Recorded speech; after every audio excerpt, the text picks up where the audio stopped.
Suster, ibu bapak, saudari-saudari yang terkasih, kita memasuki minggu Prapaskah ini dengan disuguhkan suatu kisah tentang Tuhan kita. Kisah ini sebenarnya juga ingin mengatakan tentang bagaimana perjalanan umat manusia. Kita juga termasuk di dalamnya. Secara alamiah, setiap manusia itu punya dua keinginan dalam hidup yang disebut satu sebagai desiderium divinum dan desiderium terrestrial, keinginan akan yang ilahi dan keinginan akan yang duniawi. Dua keinginan itu selalu ada dalam diri manusia. Manusia ingin menjadi kudus, manusia ingin hidup suci dan menjadi bagian dari Allah. Tetapi juga sebaliknya manusia juga punya keinginan ingin banyak hal. Kerinduan banyak hal tentang duniawi, pengen kaya, lapar pengen makan, pengen berkuasa, pengen segala sesuatu, pengen selamat, mendapatkan jaminan keselamatan, pengen dihormati, pengen dihargai, pengen dimuliakan. Pak saudara yang terkasih, kita diundang untuk melihat kita punya satu tokoh, satu teladan dalam hidup kita, yaitu Tuhan kita, Yesus Kristus. Kita ingat ketika awal manusia jatuh dalam dosa, iblis menggodai Hawa pertama-tama. Hawa dahulu, baru kemudian Adam, untuk makan buah pengetahuan itu. Manusia tanpa sadar digoda dan dengan mudah sekali jatuh karena godaan, penasaran, karena ingin ini pasti menarik, ini pasti kebohongan, ini kata si ular ini baik begitu. Jatuhlah mereka, Hawa dan Adam itu, ke dalam dosa. Dan kemudian dalam perjalanan waktu bangsa Israel 40 tahun lamanya di tanah Mesir, merasakan jatuh bangun juga. Merasakan jatuh bangun dalam hidup mereka.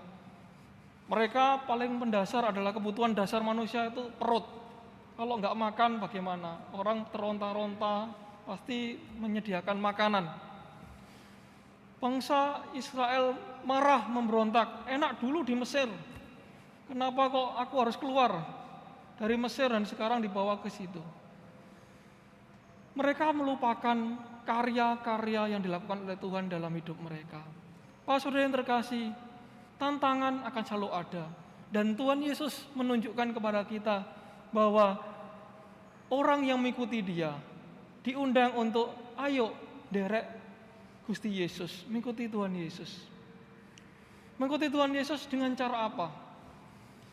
Kita semua di masa Prapaskah ini diundang kembali untuk merenung apa toh yang mau direnungkan selama masa Prapaskah ini para saudara. Masa Retret Agung ini merenungkan sesuatu yang mendasar dalam hidup kita, paling mendasar. Maka setiap tahun bacaan Minggu Prapaskah yang pertama kita dengarkan pasti peristiwa ini. Dan ini adalah hal-hal yang mendasar dalam hidup kita. Pertama adalah makanan. Kedua adalah kekuasaan. Yang ketiga adalah jaminan keselamatan.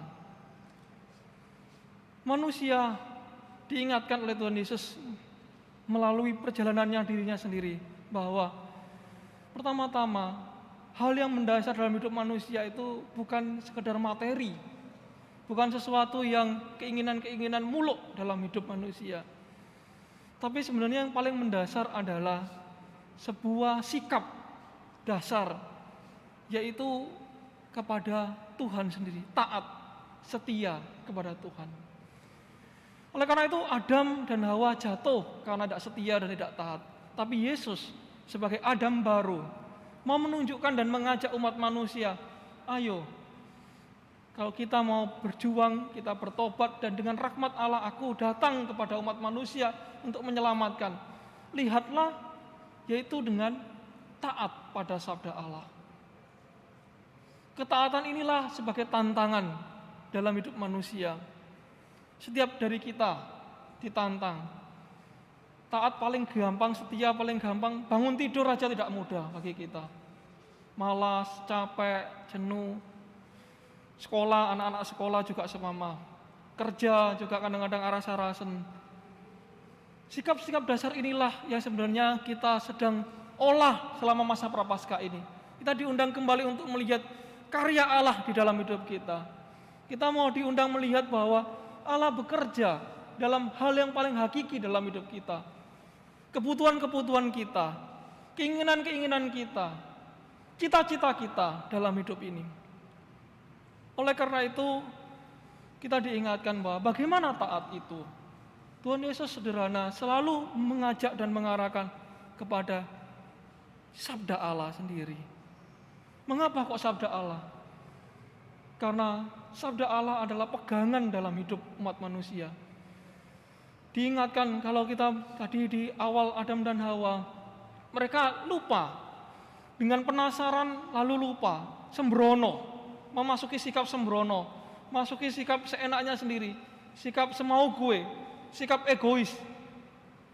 Lalu diingatkan bahwa oleh Yesus, baliklah pada sabda Allah. Maka setiap pencobaan Tuhan Yesus, setiap Tuhan Yesus dicobai, ditampek oleh Tuhan Yesus dengan sabda Allah itu. Siapakah manusia sebenarnya? Yaitu pertama-tama anak-anak Allah. Kita telah mengikuti Adam yang baru itu dan kita sungguh bersyukur pada Allah diberi kesempatan untuk menjadi manusia baru. Dan masa prapaskah ini kita diingatkan, ayo balik yuk kepada hal yang paling mendasar supaya kita ngerti apa sih yang mau kita capai dalam dunia ini, apa sih yang mau kita perjuangkan dalam hidup ini. Teman-teman, Bapak Ibu, saudara-saudara yang kasih, para suster, kita diingatkan untuk masuki, mau membongkar pada masa prapaskah ini, membongkar hal-hal yang paling mendasar dalam hidup, membongkar kelemahan-kelemahan kita, mengoyakkan segala diri kita. Sabda Allah yang kita dengarkan, mungkin Bapak Ibu di sini merayakan Ekaristi setiap hari, setiap minggu kita mendengarkan sabda Allah. Sabda Allah hendak mau menusuk kembali kita, mengingatkan kembali kita pada dasar hidup kita. Makanan memang penting, kuasa memang penting, keselamatan memang penting. Tetapi itu semua adalah anugerah, itu semua adalah rahmat. Bukan dari manusia dengan egonya, merebutnya begitu saja. Merebut punya orang lain, merebut punya sesama, merebut harapan orang lain. Tapi Tuhan mengundang untuk ayo balik, ayo lihatlah, kita sudah mendapatkan sesuatu yang berlimpah-limpah. Kita mendapatkan sakramen, kita mendapatkan kesempatan pertobatan, kita mendapatkan kesempatan rahmat yang berlimpah-limpah. Itulah yang pertama-tama kita hidupi. Maka tadi Santo Paulus mengingatkan kembali kepada kita tentang bagaimana seorang Kristiani berpegang pada sabda Allah. Dalam mulut, berbicara dalam mulutnya dan di dalam hatinya. Mulut bisa berbicara tentang sabda Allah. Mulut bisa berbicara tentang ayat-ayat kitab suci dengan lengkap. Tapi hati belum tentu. Maka Santo Paulus mengundang kita kesatuan diri. Hati, pikiran, mulut, menyatu semuanya untuk mengikuti Tuhan Yesus. Inilah saatnya di masa prapaskah ini kita diundang. 40 hari diberi kesempatan oleh gereja. 40 hari kita diberi kesempatan untuk bersyukur, untuk merenung, untuk membuka diri kita kembali, untuk melihat, untuk punya harapan dan mempersembahkan hidup kita kepada Tuhan. Masa prapaskah bukan masa yang membuat kita sedih. Masa prapaskah bukan membuat kita kemudian capek, lelah, tapi masa prapaskah membuat kita bersyukur bahwa nanti Paskah yang kita akan muliakan dan kita rayakan, Tuhan yang menyelamatkan telah datang, dan bagi kita semua yang manusia yang lemah dan berdosa ini. Para saudara, suster, ibu bapak yang terkasih, marilah dengan rendah hati kita mencoba untuk taat, setia pada sabda Allah itu sendiri. Mintalah rahmat Allah untuk dimampukan. Mintalah dengan penuh yakinan dan harapan bahwa Tuhan membantu di dalam perjalanan ibu, bapak ibu, dalam keluarga yang kadang cekcok, dalam perjalanan Anda, dalam pekerjaan yang seringkali punya masalah, dalam perjalanan Anda yang seringkali dengan tetangga, dengan rekan, dengan anak-anak. Mintalah rahmat Allah, setia. Kesetiaan berarti kerendahan hati.